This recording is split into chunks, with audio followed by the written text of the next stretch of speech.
Kia ora, ladies and gentlemen. Thank you for sharing your precious time with me today, and thank you for staying after the nice lunch. Hopefully, I can help us to fight the sleepiness. So David, your message was very subtle. I just sit next to you. Comvita will be with you in a minute. So actually, so a China market, so it is a very attractive market, as Prime Minister said this morning, but it's never easy, as we all know that. It took Comvita 30 years to enter China market. We were founded back in 1974. We didn't enter until 2004.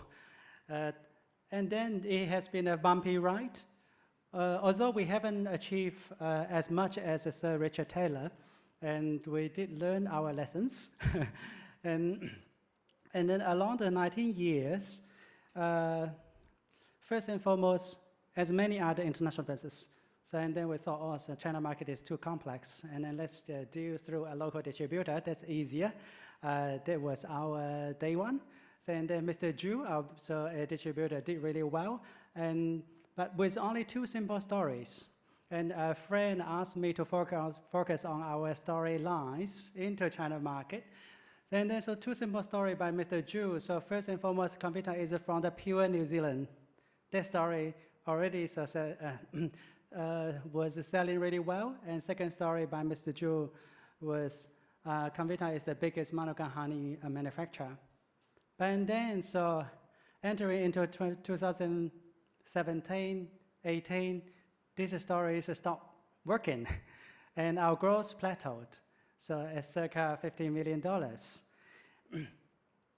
Then in 2020, a new leadership team, so led by our group chief, David Benfield, we look around and reset a button, so we decided to give it a try with Why Comvita story. And so we focus on two angles throughout 2020 and 2021. So first story is we constantly reconnected with Chinese consumers. Frame, so you organized this summit under the theme of reconnecting with the changing China, as we know that China markets are constantly changing. So in the last 5,000 years, the only thing that has never changed is change. So and then the Chinese consumers, they are so very open-minded, they embrace new stuff every day, but they are impatient. We need new stories for them. So we are the only ones, so we told them we are the only one in the world. We are not only the leader from New Zealand. In terms of beekeeping, we are the only one in the world that could secure quality process control 100% from land to hand. We even look after the health of our soil. It's our own patented Manuka honey trees. So trees, bees, all the way. Actually, our beekeeping legend, so Noe Waters, is here with us today.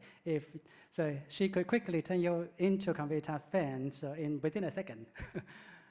And the other one is number one. So we are the number one Manuka honey from New Zealand, but we are number one globally in many beekeeping practices.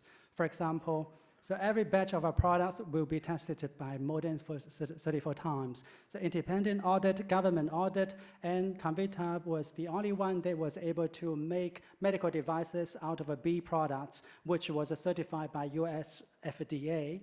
So who just came along to audit us again, so back in May with the satisfaction. So, and then these two, Why Comvita stories reconnected with the Chinese consumers. Hello, Rachel, my old friend.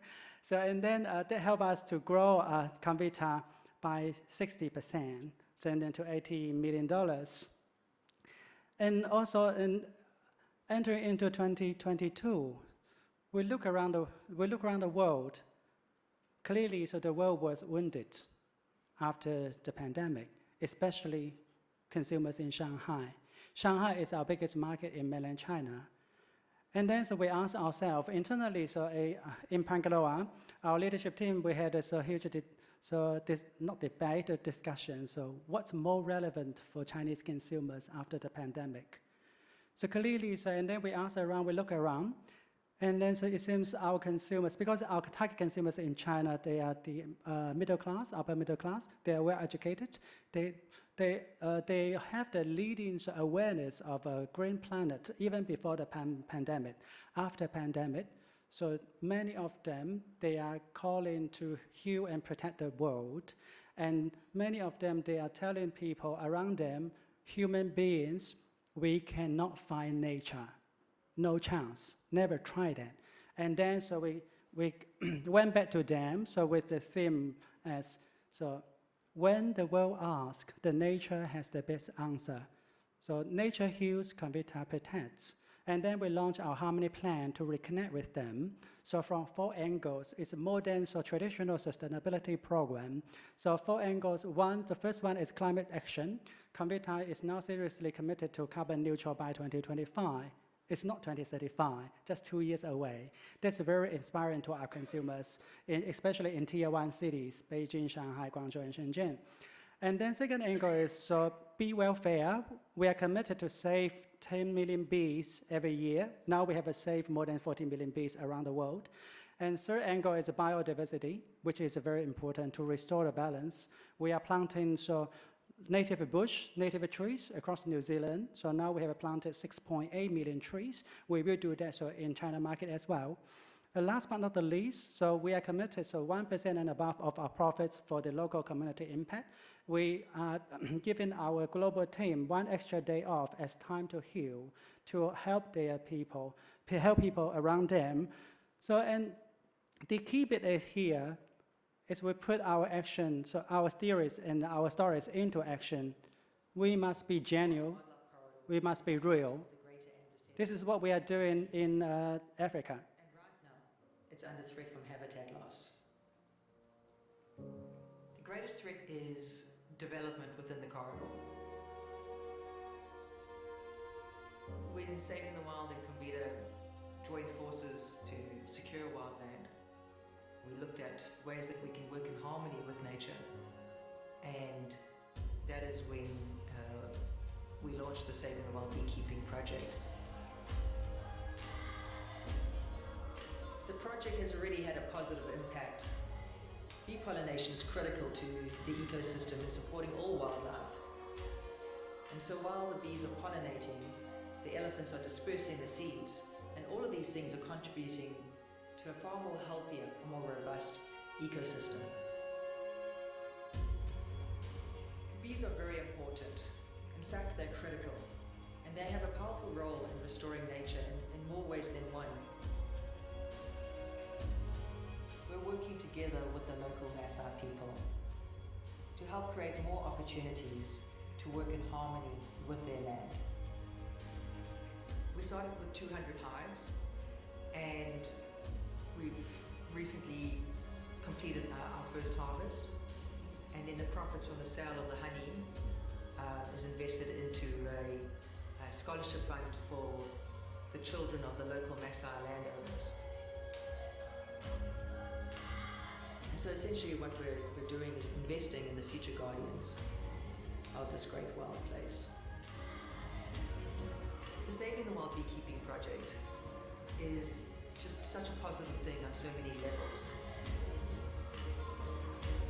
We're answering nature in need, and by restoring balance to the Kamado Wildlife Corridor, we're creating a future where wildlife and people can live together in harmony.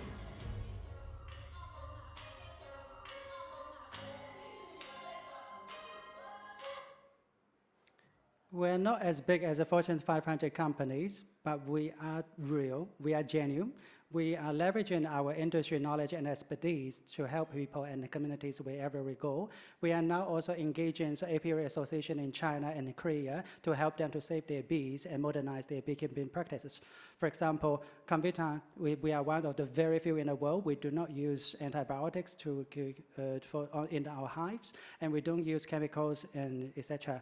And then these stories are helping us to engage both our consumers and our customers. We are lining up giants like IKEA And then Olay, on this occasion, I must particularly thank Andrew and my NZT friend. You guys did really well. So during PM delegation and the PM, so very busy, great, so still grace and witness our strategic partnership with Olay. We are helping, although Olay is almighty, so premium retailer, we are helping them to build their Green Olay, so a retail outlet in Shenzhen now.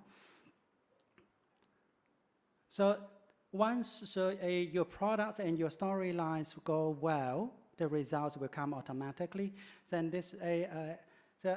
throughout 3 years pandemic and COVID lockdown in China, lots of international businesses struggle, and by Comvita, so we increased our market share from 39% to 60%. Now, I'm not allowed to share more specific, but yeah, it is coming along, and maybe that's why His Excellency Ambassador Wang Xiaolong particularly mentioned Comvita in his speech today. I asked him, he is Comvita user. China speed. Fast forwarding into this year, so we are moving into a new storyline, Nature Heals, Comvita Connects. And Fred asked me to talk about consumer. I will try to speed up the last minute. So our ideal she now, so we are reconnecting with them through our 1% campaign. So we are reminding our consumers modern life is full of uncertainties and challenges. We are reconnecting them. So through the 1%, which really matters in their life, ignore the 99% noises. We are reconnecting with them through new products. This is a collagen honey, beauty from within. You can see this at our stand at the doorway. And then, this one is take us to your late night, either to your babysitting time or your party time or your work time, so to protect your with our Manuka honey and artichoke. So Comvita products always work and safe. Take me to your home time, take me to your game time, take me to your downtime, take me to your me time, take me to your bestie time, take me to your family time. Comvita everywhere, every day. Once our stories goes well, we have a team of 200 strong talents on the ground to commercialize our great stories. So you guys talk about a digital today, so we don't talk about it because Comvita is in our DNA. We are one of the very few New Zealand businesses that has a dedicated role, so Chief Digital Officer. So Holly Brown also with us today. Thank you. Thanks very much, Andy. We'll come to questions in just a minute, but I'll now like to invite Justin Dai to take the floor. Justin is Vice President Foodservice for Fonterra Greater China and is going to tell us about some of Fonterra's marketing efforts.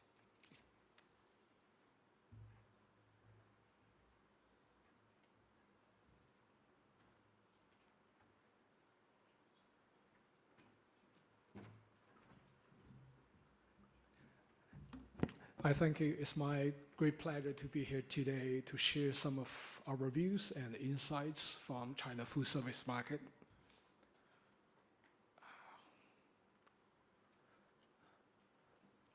So China food service, actually our global food service business all operate under Anchor Food Professionals, which is our global brand for food service business. Today we are operating a 2 billion New Zealand dollar business in Greater China for food service. We have a very extensive dairy ingredients portfolio, including butter, cream, cheese. We are serving 4 major channels in China food service market, which are bakery, beverage, dining, as well as fast rising retailized food service. And today we actually are reaching over 470 cities in China, which means all the tier 1, tier 2 cities are already well covered by us, but also in addition to the tier 1, tier 2 cities, we already reach out to hundreds of tier 3, tier 4 cities in partnering with our over 140 authorized Anchor Food Professional distributors in China. To start with, I would like to share a short video about what's going on in the China food service market.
So as those trends showing on this page, actually there are plenty of innovation opportunities for us to bring the goodness of New Zealand dairy into Chinese consumers' recipes with our customers and with our partners.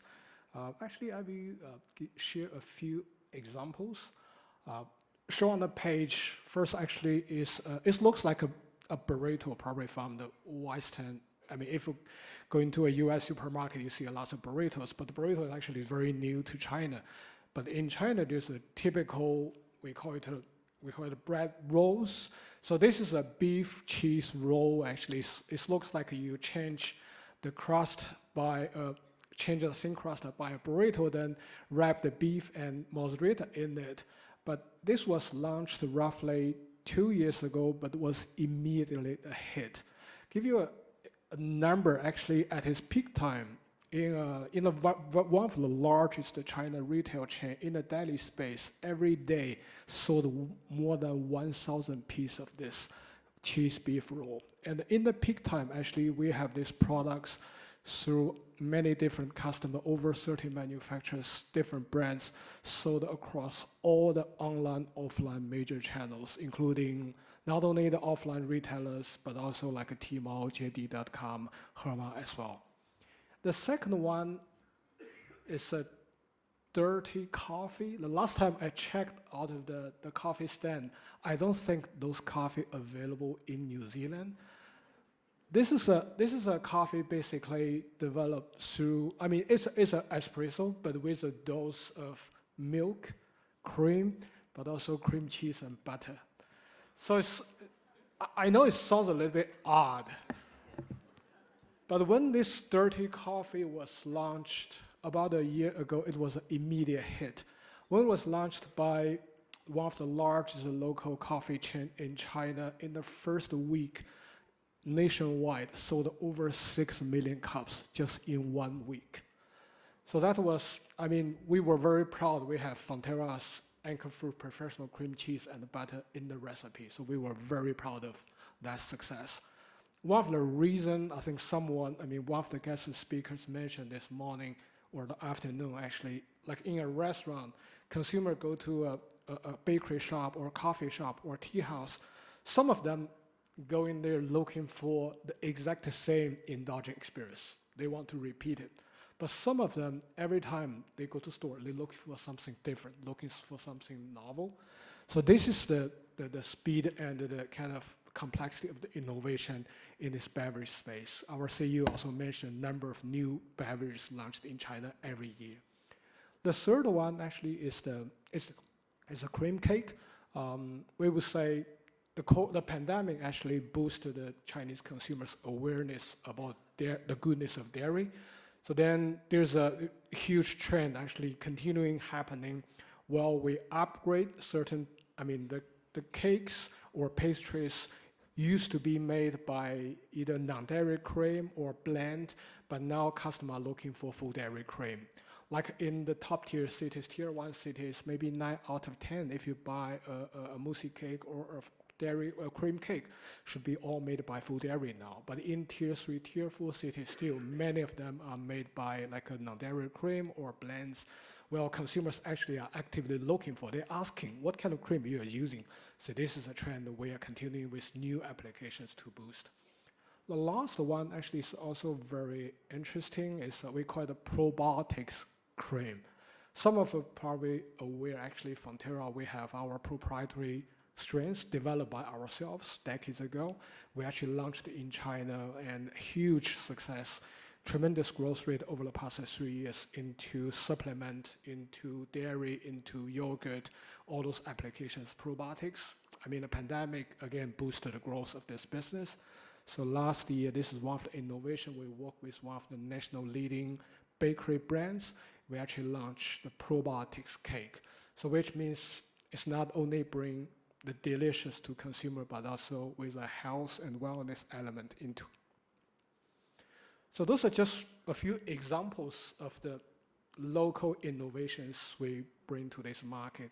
Actually, over the past decade, we established 5 Fonterra application centers in China, located in Shanghai, Beijing, Chengdu, Guangzhou, and the most recent one we just opened a few months ago, actually Shenzhen. And we have 2 new ones to be built over the next 12 months or so. Those Fonterra application centers is where we basically create all those new applications, sometimes by ourselves, based on the insight we have, but very frequently we co-create with our customers from bakery stores, coffee shops, restaurants, even retailers, packaged food producers, because at those facilities we have all the equipment needed and all the materials and the chefs available. We can help our customer to turn from an insights idea to a final products, a final prototype, very close to the finished product to be displayed on retail shelf. So basically, customer can test and try before they decide where to launch, how to launch, what the value proposition, what pricing point, where to sell it. So this is the advantage we have in China to work together with our customer to drive innovation. And we have the opportunity to host our New Zealand Prime Minister and also the New Zealand delegation a couple of weeks ago in Shanghai. So basically, we have a very strong confidence to the outlook of China. Apparently, the business is recovering, demand is coming back, but it won't be a straight line. It won't be a linear growth. It will be a bumping road. It will be up and downs. We believe the volatility and complexity uncertainty will be there, but we have the confidence to continue innovation, continue invest into our partnership with our customers, continue invest into going broader, going deeper with our partners to bring the goodness of New Zealand dairy into Chinese consumers' recipes. Thank you.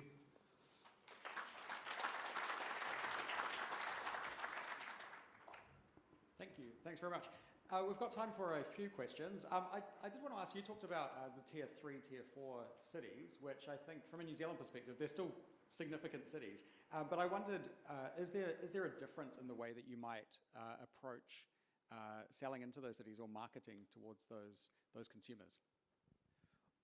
Yeah, I mean, there are a number of different questions. In terms of the sell, the road to market to tier 4, tier 3 cities is very different from tier 1 cities. Because as you know, actually for food service business, the product portfolio we have are mainly chilled products or frozen product, which means require a cold chain delivery. And in tier, so this means actually the road to market setup, the delivery, the facility, the logistics service provider, the network are very critical for tier 3, tier 4 cities. Well, tier 1 cities, this is less an issue because the cold chain delivery is very, very well organized. In terms of marketing, is a different story, but today, as one of the trends mentioned, actually, social network, social media is everywhere. It cannot escape. Basically, it's shaping, reshaping every consumer's behavior, shopping behavior every day. Basically, we work with our customers, partners. I mean, we use a lot of digital marketing, and also, of course, offline events and distributions, basically to do the marketing nationwide. So in terms of how a consumer are receiving the information from a brand owner like us or from traders, distributors, I don't see hugely different from tier 1, tier 2 to tier 3, tier 4 cities. For a consumer goods like Comvita, it's quite different. So and then so we have been using 3 differentiated and complementary routes to market. For tier 1 cities, so Beijing, Shanghai, Guangzhou, and Shenzhen, so we tend to operate direct, so for brand building. And then for tier 2 cities, we mainly leverage on our local distributor, the trustworthy ones, and not the one that may sell dodgy stuff. And then for tier 3 or all the way down to 5, back to Tim's question, so we don't forget that in China, so there are all 127 cities with a population more than 1 million. So for those smaller cities, so we do not want to give up on them either. So we have been constantly leveraging on our export capability from New Zealand, so through Daigou and cross-border. So. Yeah, brilliant.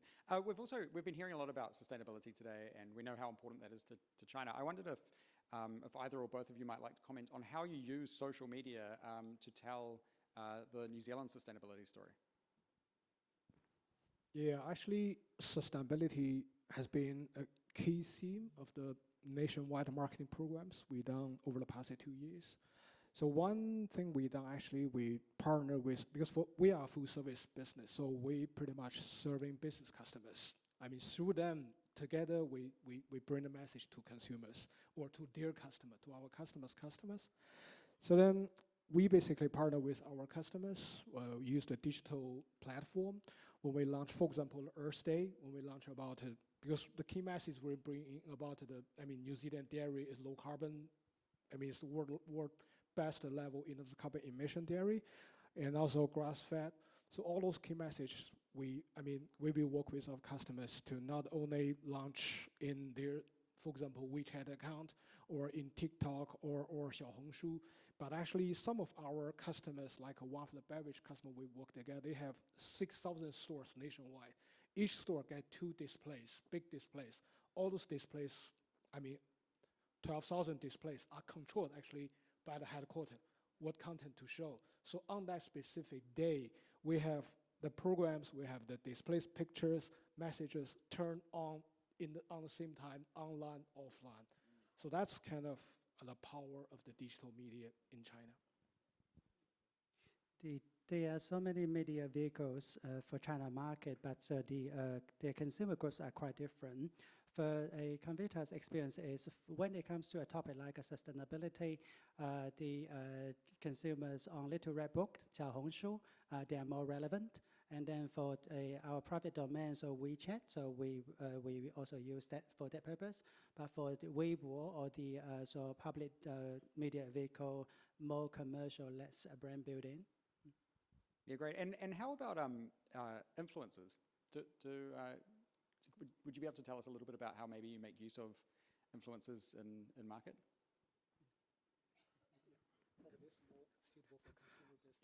Oh yes, influencers. Yeah, the reason I smile because so although some of the speakers said earlier, so live streaming is something new, but it's not something new for China market, honestly, and it's constantly evolving.